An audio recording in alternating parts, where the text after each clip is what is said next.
Hi, I'm Daniel Lucas, and welcome to Abstract Essay, where ideas take shape, thoughts find depth, and every conversation explores the art of thinking beyond the obvious. And today I have my special guest. He is a born again Christian author, a motivational speaker, and a servant leader with over 4 decades of life experience working across small town America to global metropolises. No other than Mr. Ryan Reichert. Daniel, thank you so much for having me on your show. Welcome to Abstract Essay, Mr. Ryan, and can you please introduce more about yourself that I missed? Yeah, absolutely. Thank you so much. So Ryan T. Reichert, definitely thoroughly enjoy life today, just like you said, as a now book published author, certainly taken many stages across the globe as I continue to speak, and also have taken on coaching and doing retreats as well. And we established a podcast, Our Healer, Our Protector, a couple months back.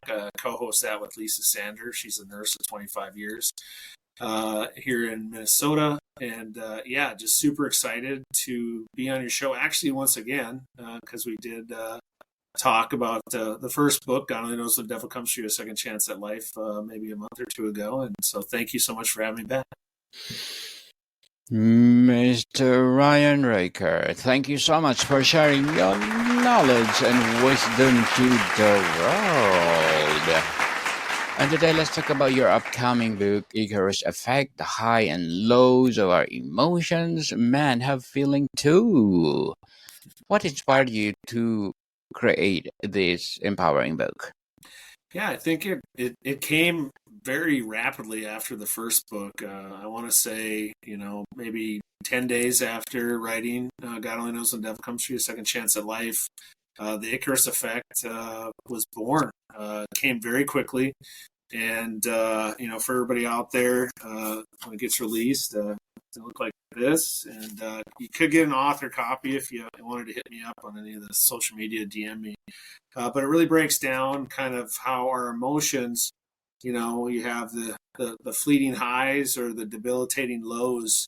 And, the feelings that's produced, out of can really control our lives if we allow it. And so I walk you through a Harvard study that can help you with those social and self skills in life that we can actually develop and improve our emotional quotient, or EQ. Our IQ is something that, we're kind of, if you're an average IQ at 100, you can maybe raise it, slightly, but not overall. And, there's a focus on one of the chapters of The Power of Humility and what that can do to work on your pride and ego.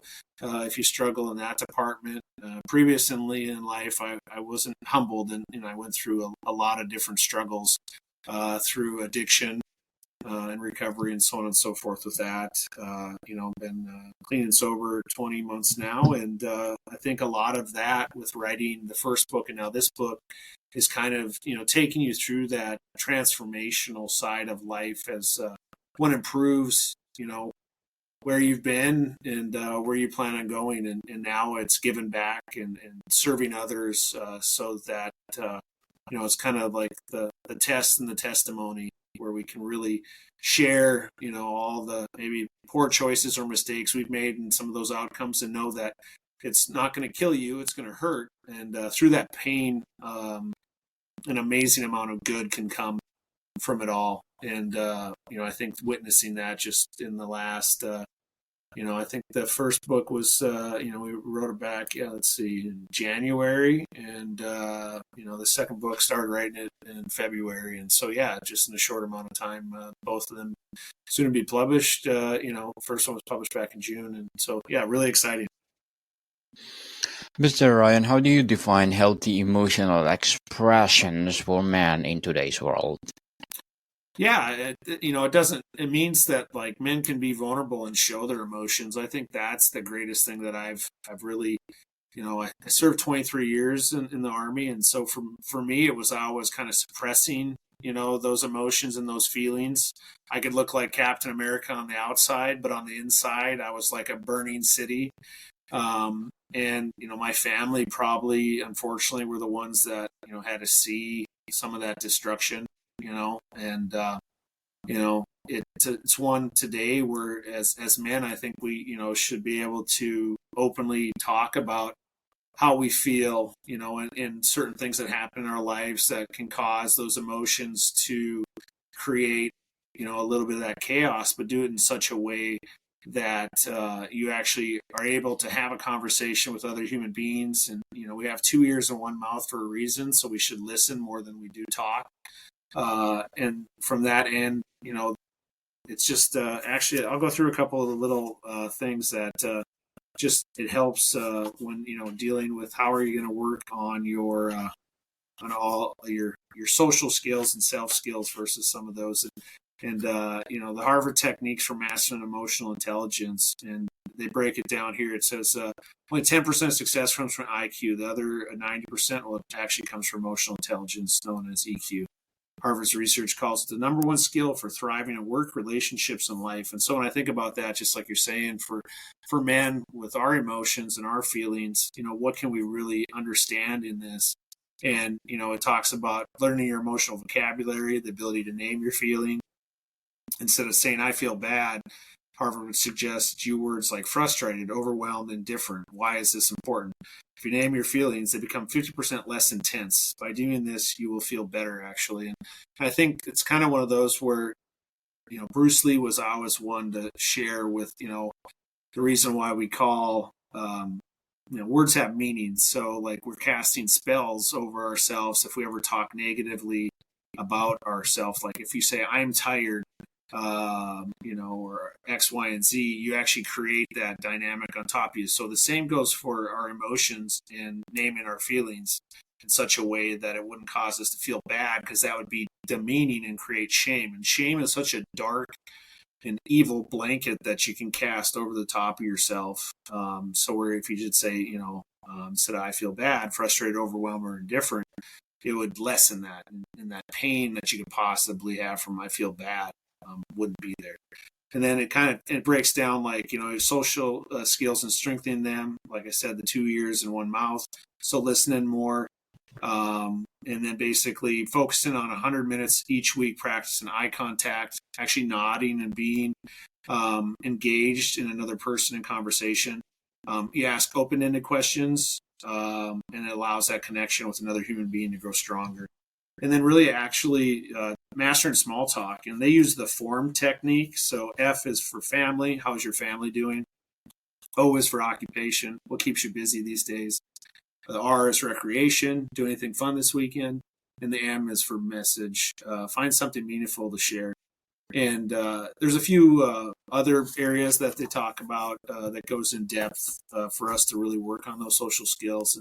And I noticed, like myself today too, like before I really didn't care about having a dialogue with anybody, because I probably, my humility wasn't there, and my pride and ego was out of this world. And now it is all about getting to connect with another human being, make that eye contact, smile.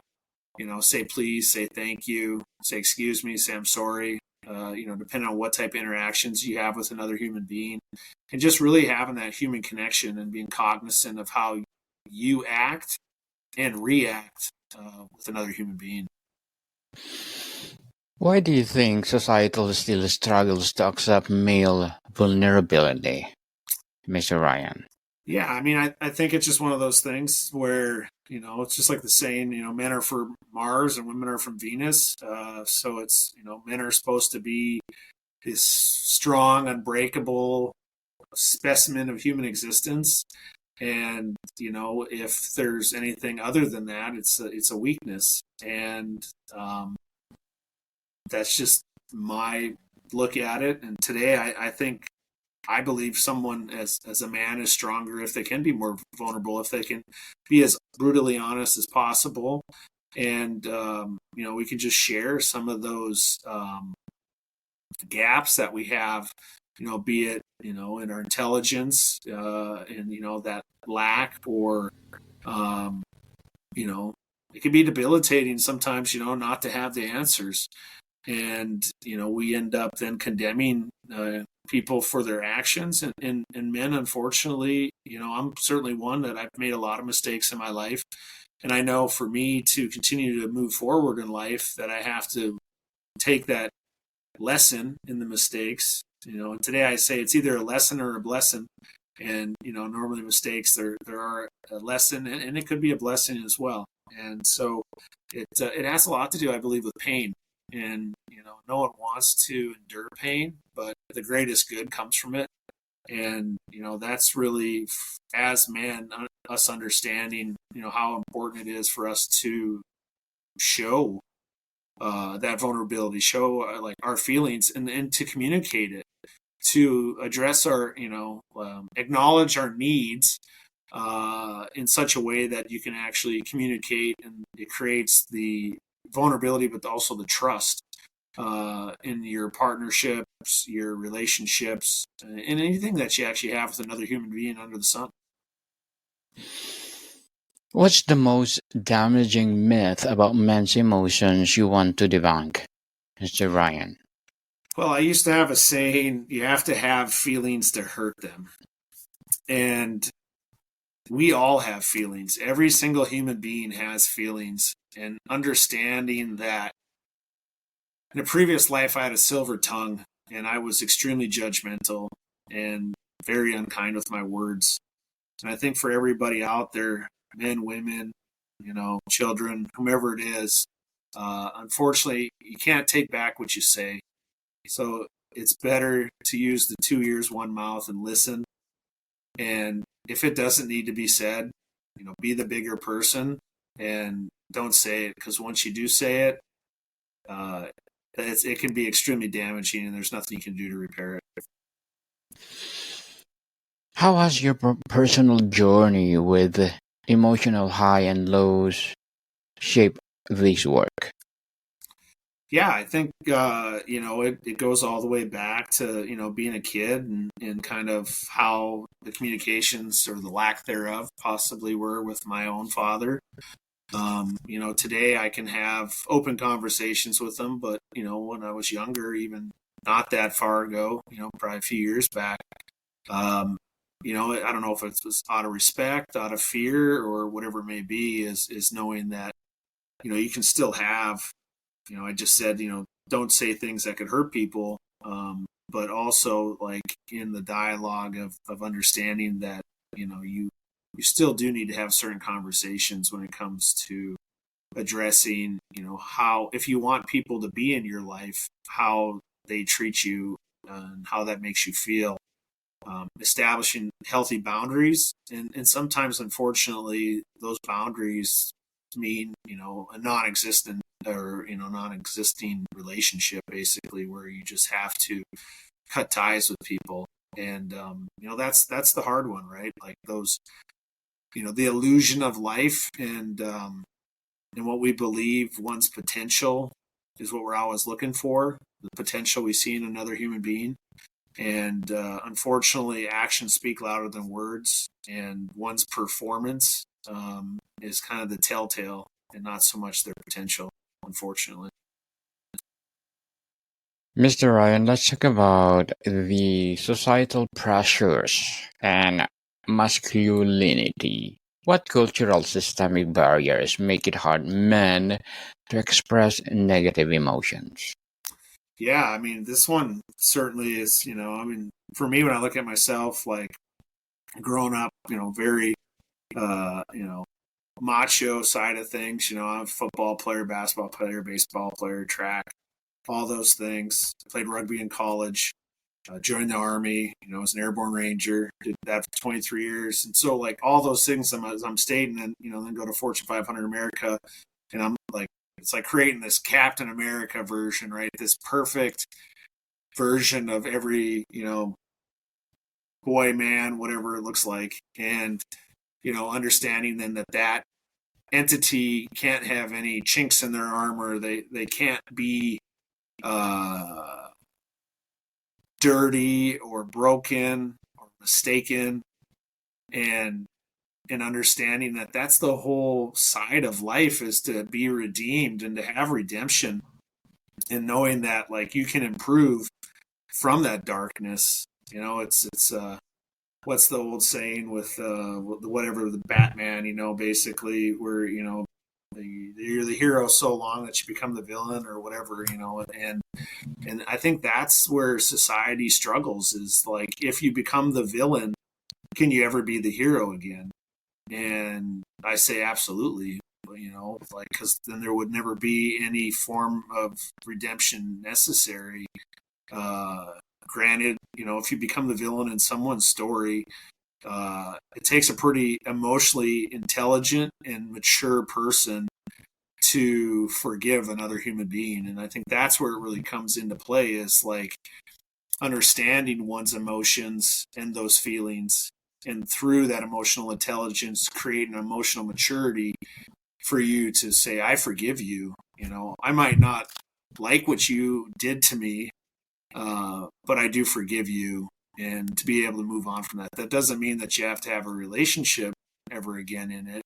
But it would show like your emotional maturity and your emotional intelligence to be able to get beyond that. And that's where you can really let go, and you will no longer have those feelings then that can invoke a trigger in your emotions.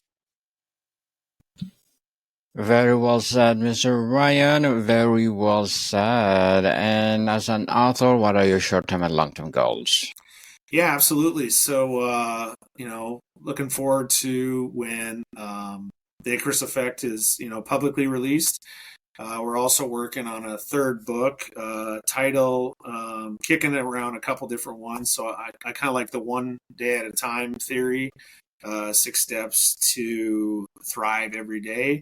But it would be similar in the side of things, where it's a 90-day self-development journal and practices. And then we also have a course that will be built off of those 3 books, in an app that, so looking probably September of this year. So what, a month away, maybe 6 weeks away, and having those out for people to use as well, and continue to develop and grow in our amazing life we get to live. Good luck to your goals, Mr. Ryan, and looking forward for more success. And what would be your piece of advice for those people out there who want to be an author Yeah, like you? yeah, absolutely. I say choose your hard. It's hard to be a lot of things, right? It's hard to write, it's hard to read, but you gotta have discipline over feelings and just put in the work. You have to, know that if you don't put the 30 minutes in a day to sit behind the computer and write, you'll never write your first book. And it's one of those where I always say, if I can write a book, let alone read a book, um, we all can do that. So, and I'm more than happy to help get you started. So, yeah, let's work together. Thank you for that advice, Mr. Ryan. And what's one small habit men can adopt to become more emotionally aware? Yeah, I think it's talk to other men, join a group that allows you to group think together and talk about your life, your feelings, your struggles, your insecurities, and continue to grow, put in the work, and get after what you want to be in life. And I think discipline over feelings is my new mantra today, because when you don't feel like getting out of bed, well, you're not going to be able to write that first book if you don't get out of bed and start writing. So, Which workplaces or communities are getting male emotional health right?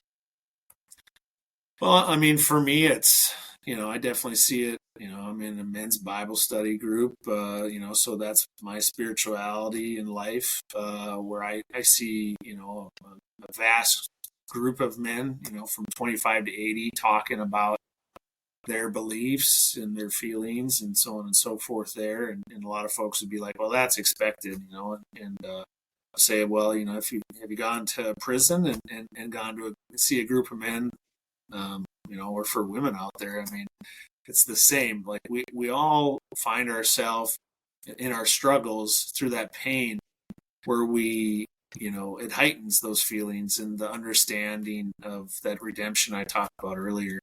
And that to me is where, we're all looking for help, another man or another woman, whomever, the groups that you're in to, I would call it a ranger buddy from my military experience.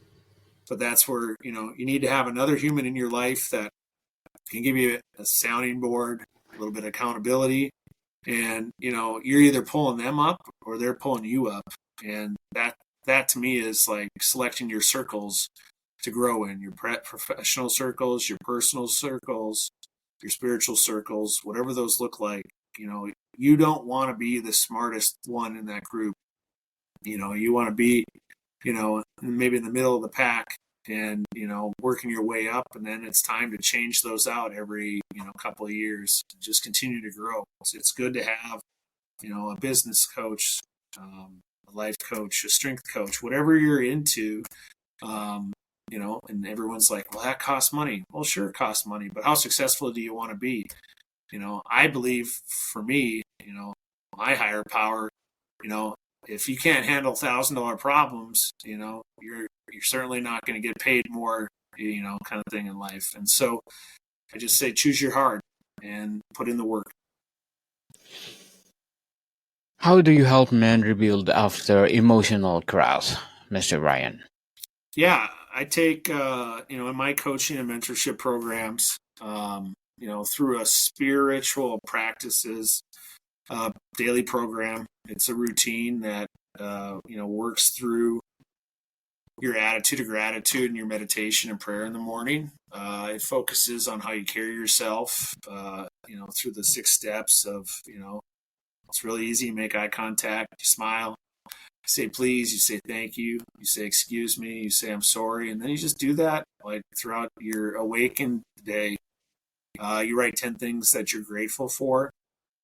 You actually pray for 3 people you do not adore. You execute your 3 daily wins, and that's a physical win, that's a creative win, and a physical win.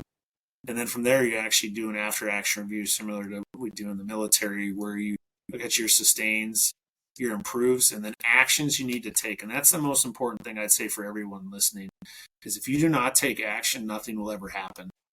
And that has to do with anything you're going to do in life. And then finally, you just, before you go to bed, you do the same thing when you started the day. You reflect on those 6 steps. How did you do? Do you need to make any amends for the day? Like, so where you do need to apologize for your action and take accountability for them. And then you get ready for bed and you pray, you meditate, and you make sure your attitude is clear before you go to sleep.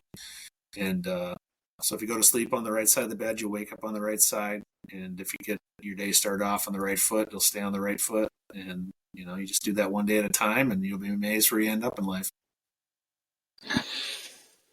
Mr. Ryan, before we wrap up our discussion for today, I'm inviting you to please do listen to my other podcast, people. My other podcast, because my abstract essay is already in 5th season, abstract poetry in 2nd season, and my book 101 review in 5th season too, comedy 101 in 2nd season, and my food 101 in 5th season as well, geography 1 in 4th season, and my baby podcast law 101 and mental health 101 love letters in its 4th season, as well as my movie 101 review and music 101 and science 101 and sex 101 in its 1st season. Please listen to them wherever you listen to your podcast. So, Mr. Ryan, if readers take one action after your book, what should it be?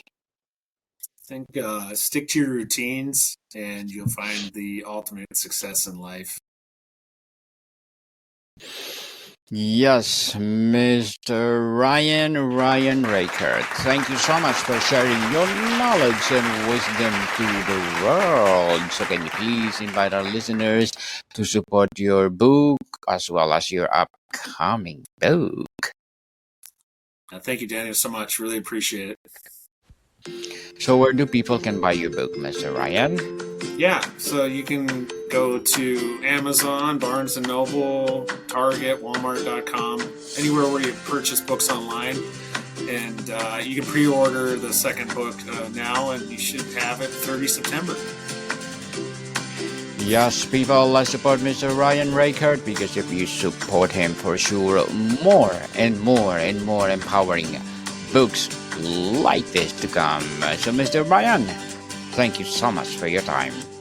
Thank you. More to come, people. See you soon.